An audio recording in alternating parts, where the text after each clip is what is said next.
ପିଲାମାନେ ଆଜିର ଏକ ନୂଆ ଭିଡ଼ିଓରେ ତୁମମାନଙ୍କୁ ସ୍ୱାଗତ କରୁଛି। ଆଜିର ଭିଡ଼ିଓରେ ଆମେ ଚତୁର୍ଥ ଶ୍ରେଣୀ ଇଂଲିଶ ବହିର କ୍ୟାଟ୍ସ ବିଷୟର ଶବ୍ଦାର୍ଥ ବିଷୟରେ ଆଲୋଚନା କରିବା। କ୍ୟାଟ୍ ମାନେ ବିଲେଇ। ପେଟ୍ ମାନେ ପୋଷା ଜୀବ। ହ୍ୱେୟାର ମାନେ କେଉଁଠାରେ। ଦେ ଅର୍ଥ ସେମାନେ। ସ୍ଲିପ୍ ମାନେ ଶୋଇବା। ଟେଲ୍ ମାନେ କହିବା। ସମ୍ ମାନେ କିଛି।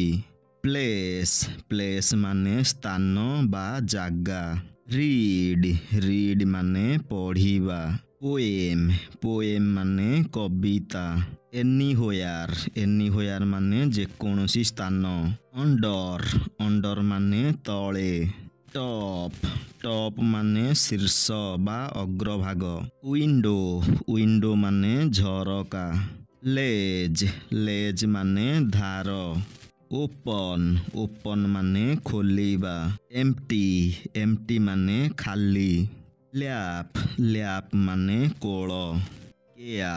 କେୟାର ମାନେ ଯତ୍ନ କରିବା। ୟୋର୍ ମାନେ ତୁମର।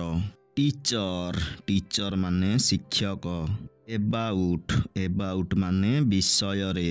ଅସ୍ ମାନେ ଆମକୁ। ମେନି ମାନେ ଅଧିକ। କ୍ଲୋଜ୍ ମାନେ ପାଖାପାଖି। ପିପୁଲ୍ ଅର୍ଥ ଲୋକମାନେ।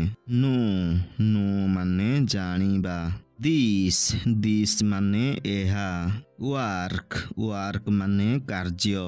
ଲଭ୍ ମାନେ ଭଲ ପାଇବା। ହ୍ୱାଇ ମାନେ କାହିଁକି।